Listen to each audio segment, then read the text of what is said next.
Bonjour à tous et bienvenue sur notre chaîne. Alors, je suis Axel, la fondatrice de Elmea, et à travers Elmea, nous vous proposons des plats sains déjà tout prêts, déjà cuisinés pour vous permettre de gagner du temps et vous permettre de mieux manger avec l'alimentation végétarienne, en tout cas une alimentation qui intègre le maximum de fruits et de légumes.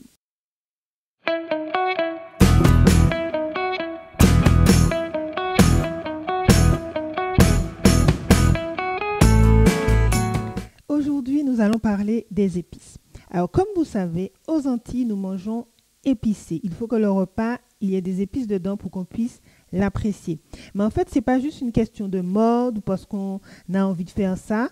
Il y a vraiment une raison réelle derrière cette habitude que nous avons, cette culture que nous avons aux Antilles d'utiliser des épices. Alors, c'est vrai que nous avons vu nos parents, nos grands-parents le faire, alors on l'a reproduit et parfois on ne sait pas trop pourquoi.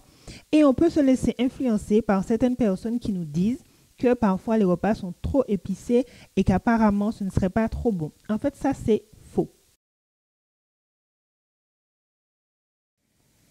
Pourquoi utilisons-nous des épices?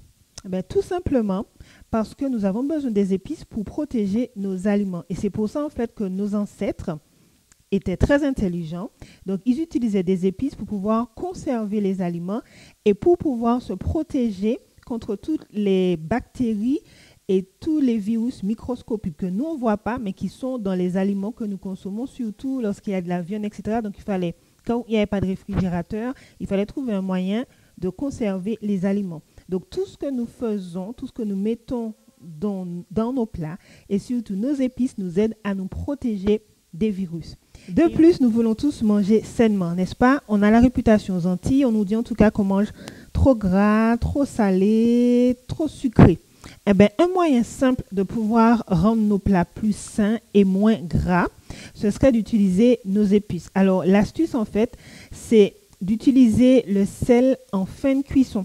Donc, c'est-à-dire que vous allez voir, quand vous allez essayer, par exemple, quand vous faites une soupe, mettez le sel vraiment à la dernière minute. Donc, après vous avoir mis toutes vos épices, et en plus du bouillon qu'on utilise déjà, quand vous allez goûter, vous allez voir que vous n'avez pas besoin d'ajouter énormément de sel. On aime bien faire revenir les aliments, que ce soit les viandes ou les légumes, dans de l'huile chez nous, dans notre cuisine aux Antilles.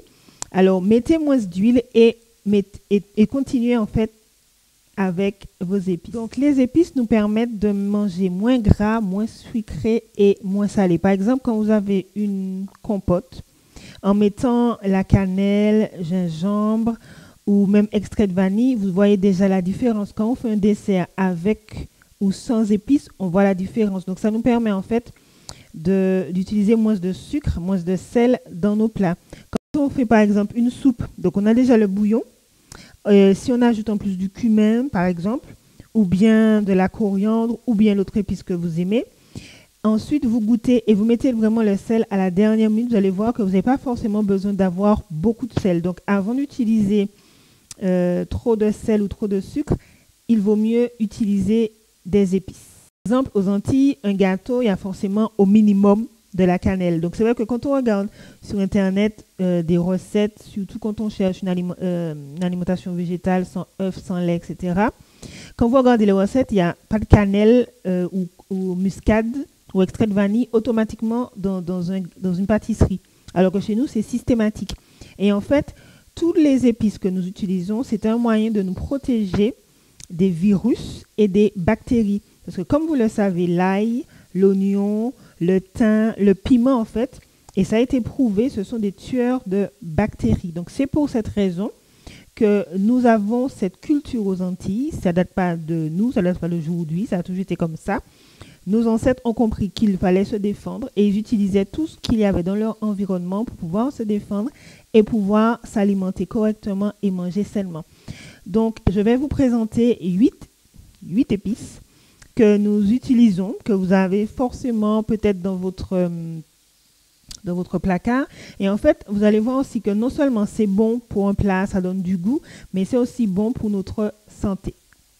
Alors, le piment, donc on le connaît, on a piment végétarien, piment oiseau, piment bon d'Amanjac. Donc le piment, c'est aussi un aide-minceur, un anti-inflammatoire et ça permet de booster le métabolisme. Surtout lorsqu'on veut perdre du poids, il faut avoir un métabolisme fort pour pouvoir éliminer les graisses. Deuxième épice, le curcuma. Alors je crois qu'on n'a plus tellement à le présenter parce qu'on a beaucoup d'études à ce sujet.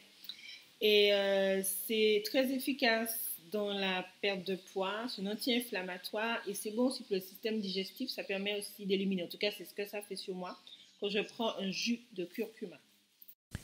Troisième épice, le cumin. Alors, c'est bon pour le système digestif, pour le transit intestinal aussi. C'est un antidouleur et permet de soutenir le système immunitaire. Et si vous avez des choses à éliminer, vous voyez, des gaz, etc., et que vous avez du mal à éliminer, donc ça va vous aider à éliminer les gaz. Donc l'anis étoilé, c'est bon pour le système immunitaire. Je l'utilise moi en infusion, mais on peut aussi l'utiliser dans les desserts à base d'agrumes, les confitures, les plats à base de légumes, dans les tartes ou les sirops. Et c'est aussi bon pour favoriser le sommeil. Le gingembre, donc c'est un antibactérien, c'est un ami de la digestion et en plus on peut l'utiliser dans presque toutes les préparations sucrées et salées en cuisine. Et c'est aussi bon pour le système immunitaire et la digestion. Quant à la cannelle, donc c'est un anti-stress, c'est bon pour la digestion et en plus on peut l'utiliser dans presque toutes les pâtisseries, dans les compotes, pour une salade de fruits, les gâteaux, chocolat, etc. Et c'est bon pour la santé cardiovasculaire. Alors l'ail et notamment le jus d'ail, donc pour ceux qui prennent le jus d'ail pur, c'est bien. Moi, je l'ajoute dans un autre jus parce que c'est plus digeste pour moi. Mais en tout cas, c'est un antiparasitaire, un antimicrobien. C'est efficace si vous avez un manque d'appétit, donc ça stimule votre appétit. Donc, si vous ajoutez de l'ail dans un jus, il est très utile pour éliminer les parasites de nos intestins et pour dissoudre l'accumulation de mucus dans les sinus. Alors, le clou de girofle, donc c'est bon pour le système immunitaire. On l'utilise généralement pour soulager le mal de dents, mais c'est aussi un anti-inflammatoire. Il est bon pour la santé de nos os. Et en cuisine, on peut l'utiliser par exemple dans les currys ou d'autres plats salés ou d'autres ragoûts. Donc, comme vous l'avez vu, il est important d'utiliser des épices en cuisine, non seulement pour apporter du goût au plat, mais aussi pour notre santé. Donc, si vous utilisez déjà des épices, pensez à ce moment-là à réduire la quantité d'huile, la quantité de sucre et de sel, parce qu'avec les épices, on apporte déjà suffisamment de goût. Et c'est vrai qu'en dentille, peut-être qu'on a l'habitude de mettre trop d'épices et on perd le goût original des aliments qu'on n'arrive pas à distinguer. Alors à ce moment-là, si vous en mettez trop, mettez-en moins. Mais en tout cas, les épices sont importants pour notre santé et pour notre plaisir gustatif. Voilà, je vous remercie de m'avoir écouté.